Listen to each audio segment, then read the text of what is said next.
بسم اللہ الرحمن الرحیم۔ السلام علیکم ورحمۃ اللہ وبرکاتہ۔ کیا حال ہے ناظرین؟ ٹھیک ہے، خیریت ہے؟ مزاج اکرامی کیسے ہیں؟ کیسا وقت گزر رہا ہے؟ کل پرسوں سے سوشل میڈیا پہ نا ناظرین کرام ایک فیصل آباد گھنٹہ گھر چوک کی بڑی عجیب قسم کی ویڈیو وائرل ہے۔ وہ کہتے ہیں کہ پاگل قسم کا بندہ وہ گھنٹہ گھر چوک پہ گھنٹہ گھر جو ہے اس کے اوپر عمارت کے اوپر چڑھ گیا،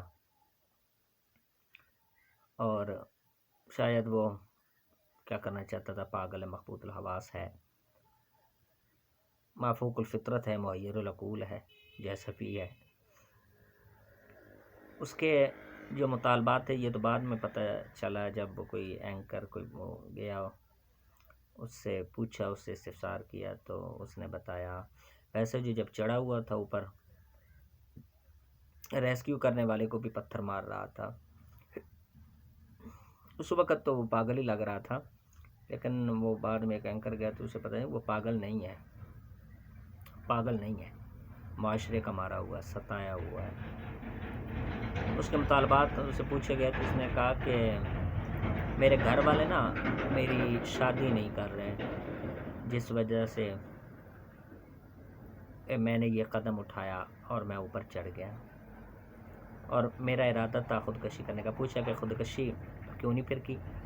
جس کا ارادہ ہو تو وہ تو فوراً اوپر جاتا ہے، چھلانگ لگاتا ہے، اپنے آپ کو ختم کر لیتا ہے، لیکن آپ نے اتنا ڈیلے کیوں کیا؟ کہا کہ بس میں نے احتجاج ریکارڈ کروانا تھا، یہی کہ میرے گھر والے دیکھیں، یہ میرے جو جتنے لوگ دیکھیں گے گھر والوں کو طعن و تشنیع کریں گے، ان کو ملامت کریں گے، ان کی مذمت کریں گے کہ یہ میری شادی نہیں کر رہے، تو مجھے شادی کی ضرورت ہے، بڑا ہوں، یہ وہ سارا۔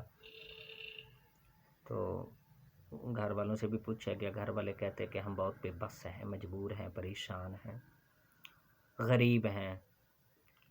کوئی یہ بھی پتہ چلا، سننے میں بات یہ آئی کہ یہ کہیں کام پہ جاتا ہے، بچپن میں کہیں اس نے کوئی چوریاں کی، جیسے بچوں میں لت پڑ جاتی ہے، عادت پڑ جاتی ہے کسی چیز کی بھی، جو ایک ایڈکشن ہوتی ہے وہ بہت بری ہوتی ہے۔ بچپن میں ہی اپنے بچوں کو سلجھا دینا چاہیے، بچوں کی بچپن میں ہی تربیت ماں باپ کر لیں تو اچھا ہے، تو وگرنہ بڑے ہو کے وہی عادت اس قدر اپنا حلیہ بگاڑ لیتی ہے، وہ ایک جنون کی شکل اختیار کر جاتی ہے کہ پھر جوانی میں وہ عادت ختم نہیں ہوتی۔ اگر بچپن میں ہی اس کا قلع کما کر دیا جائے، بچوں میں اگر ایسی کوئی عادات پائی جائیں تو چوری کی، سکاری کی، ڈکیتی کی، اس طرح کی، ورنہ وہ بڑے ہو کے نامی گرامی چور بن جاتے ہیں، ڈکیت مت بدمعاش بنتے ہیں۔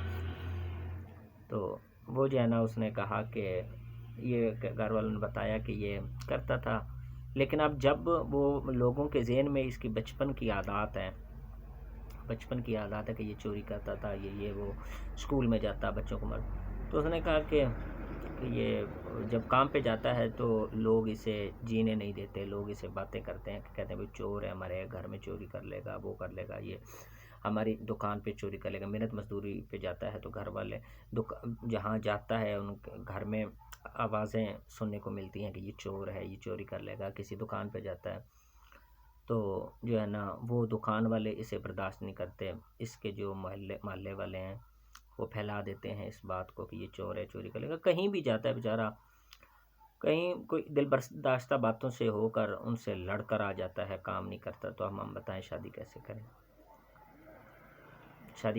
پیسے نہیں ہیں، اگر شادی کر بھی دیتے ہیں لے دے کے، قرض لے کے، لیکن یہ بیوی بچوں کو کہاں سے کھلائے گا، کہاں سے ان کی ضروریات پوری کرے گا؟ تو یہ صرف اس آدمی کی بات نہیں ہے، یہ معاشرے میں پتہ نہیں کتنے لوگ ہیں جو اس درد سے بے چین و مجبور، پریشان ہیں، مصیبت زدہ ہیں کہ ان کے پاس اتنی حیثیت ان کی نہیں، بساط نہیں، ان کے پاس اتنا اثاثہ نہیں، وہ اپنے بچوں کے فرائض سر انجام دے لیں، کچھ بھی نہیں ہے معاشرے میں۔ تو صرف یہ اس کی کہانی نہیں ہے، یہ آنسو صرف اس کے نہیں ہیں، یہ مسائل صرف اس کو نہیں ہے۔ اب معاشرے میں ہم دیکھیں تو کتنے لوگ بیٹھے ہوئے ہیں، کتنے گھروں میں اس معاملے میں آنسو بہائے جاتے ہیں، صف ماتم بچھی ہوئی ہے۔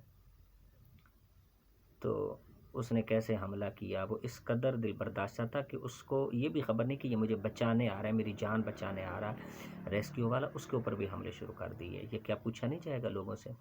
ہمارے جو سرکردہ ارباب اختیار ہیں، مسند سلطان پہ بیٹھے ہیں، مسند پہ بیٹھے ہیں، براجمان ہے کرسیوں کے اوپر، ان سے پوچھا نہیں جائے گا؟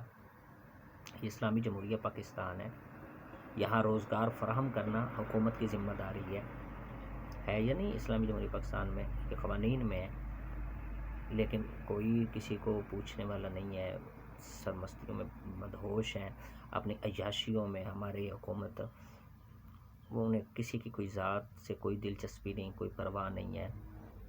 تو خدا کے لیے انہیں یہ سمجھنا چاہیے حکومت والوں کو، ہماری حکومت جو ہے، ہمارے پرائم منسٹر ہیں، یہ جتنے بھی آئے ہیں، جتنے بھی گزر گئے ہیں، یہ اللہ تعالیٰ کے فائلوں میں یہ لکھے ہوئے ہیں، یہ بروز محشر بچ نہیں پائیں گے۔ معاشرے کی یہ صورتحال ان کے سامنے اللہ رکھے گا کہ آپ کو حاکمیت جو بطور امانت تھی، آپ کو اس سے نوازا گیا تھا، تو آپ کی رعیت میں لوگ اس طرح چوکوں کے اوپر چڑھ کے اپنے آپ کو سوسائڈ کرنے لگے تھے، دریاؤں میں، نہروں میں کود کے، ندی نالوں میں کود کے، ٹرینوں کے آگے جا کے اپنے آپ کو جو ہے نا، اپنے آپ کو موت کی آغوش میں لے جانے کے مجبور ہو گئے تھے۔ آپ ان سے پوچھا نہیں جائے گا؟ یہ تمام پوچھا جائے گا ان سے۔ ان کی ذمہ داریاں ہیں، ان کو اپنی ذمہ داریاں نظر نہیں آ رہی، یہ فرض شناس لوگ نہیں ہیں۔ اللہ تعالیٰ ہم کو اتنی سینس دے، عوام کو اتنا شعور دے کہ ہم سمجھ سکیں۔ یہ دیکھیں ان کا مین مسئلہ، اس نے کہا کہ یہ پاگل شاگل کچھ بھی نہیں ہے، صرف شادی نہیں ہو رہی، شادی نہیں جو ہے نا، اس کو ہمارے پاس اتنا کچھ بھی نہیں کہ اس کی شادی کر سکیں۔ کیا کرے پھر عوام بیچاری؟ اللہ تعالیٰ جو ہے نا ہمیں بھی سینس شعور عطا کرے کہ ہم اپنے اعمال صحیح کر لیں۔ ہمارے اپنے اعمال اسی طرح ہی ہیں کہ اللہ تعالیٰ نے ہمارے اوپر کیسے کیسے جو ہے نا جلاد مسلط کیے ہوئے ہیں۔ ہم اپنے اعمال کی طرف تو دیکھتے نہیں ہیں، ہم اپنے اعمال کی طرف دیکھیں۔ جب اعمال دیکھیں گے پھر ہمیں اعمال کے تزکیہ قلب میں اپنی ہمیں شخصیت شفاف نظر آئے گی۔ جب شفاف شخصیت نظر آئے گی پھر ہم میں وہ روحانی حوصلہ ہمت پیدا ہوگی، کس بات کی؟ یہ کہ یہ میرے ساتھ غلط کر رہا ہے، یہ میری حق تلفی کر رہا ہے۔ کیونکہ خودداری جو ہے، غیرت ہے، وہ یہیں سے شروع ہوتی ہے۔ جب بندہ اپنے آپ کو پہچانے، جو بندہ اپنے آپ کو، اپنی شخصیت کو نہیں پہچانتا، خودداری غیرت پیدا نہیں ہو سکتی، اپنے حق کے لیے آواز ہی نہیں اٹھا سکتا، وہ ڈرتا رہتا ہے۔ جب اپنے آپ کو انسان شخصی اپنے کو پہچان لے تو پھر اندر وہ روحانی جذبہ پیدا ہوتا ہے، خودداری کا، غیرت کا۔ پھر بندہ کسی کا گریبان پکڑ کے بھی اپنے حقوق طلب کر سکتا ہے، یہ میرے حقوق ہے بھائی دے۔ تو ہمیں بھی اپنے اعمال سیدھے کرنے چاہیے، لازمی نہیں کہ حکومتیں بری ہوں۔ جب ہم سیدھے ہو جائیں گے پھر ان سے ہم جب اعمال سیدھے کر لیں گے نا تو پھر ان سے آسانی ہو جائے گی حق اپنے مانگنا، ورنہ ان کے کانوں پہ تو جوں نہیں رینگنی، ایسے ہی لوگ مرتے رہیں گے، گھنٹہ گھروں کے اوپر چڑھتے رہیں گے، مینار پاکستان کے اوپر چڑھ کے بھی سوسائڈ کرتے رہیں گے۔ اللہ تعالیٰ اپنے حبیب پاک کے صدقے ہمیں اپنے اعمال صحیح کرنے کی توفیق دے، تاکہ ہمیں غیرت، جرأت پیدا ہو، جسارت پیدا ہو، اپنا کھانے کی، اپنا لقمہ کھانے کی، چوریوں سے